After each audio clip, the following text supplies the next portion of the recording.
பார்க்க போற சம் என்னன்னா 600 x சதவீதம் என்பது 450 எனில் x உடைய மதிப்பு என்ன அப்படின்னு கேட்டிருக்காங்க. ஸோ தீர்வு 600 x சதவீதம், 600 x பர்சன்டேஜ் நம்மளுக்கு எவ்வளவு கொடுத்துருக்காங்கன்னா 450.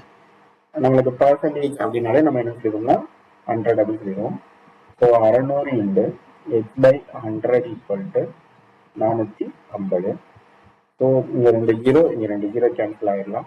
கேன்சல் பண்ணிட்டோம்னா பேலன்ஸ் கூடிய term 6x equal to 450. So எக்ஸுடைய மதிப்பு வேணும். So x equal to 450 divide by 6. 4 6 7 6 42 அப்படிங்கிறது தெரியும். பேலன்ஸ் எவ்வளவு 3.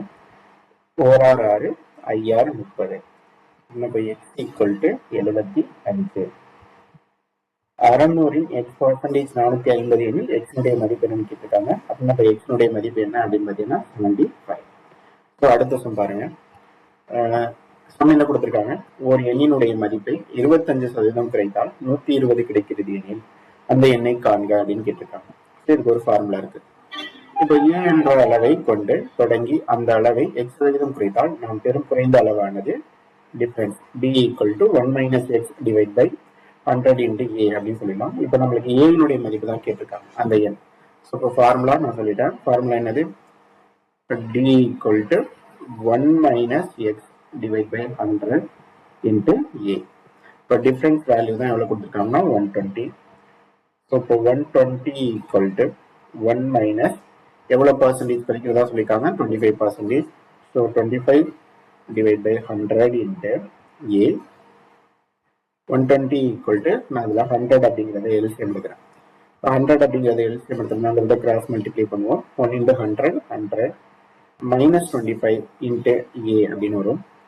இப்போ 120 ஈக்குவல் டு 100ல 25 போயிடுச்சுன்னா 75 divide by 100 equal to a அப்படின்னு சொல்லலாம். இப்போ எனக்கு a ஓட மதிப்பு வேணும். So a equal to 120 into 100 divide by 75 அப்படின்னு சொல்லிடலாம். அதை கேன்சல் பண்ணலாம். 100 அப்படிங்கிறப்போ 20 5s are 100, 15 5s are 75, 3 5s are 15, 4 5s are 20, 1 3 is 3, 4 3s are 12. So a equal to 4 4s are 16. So a னுடைய மதிப்பு 160. That's all.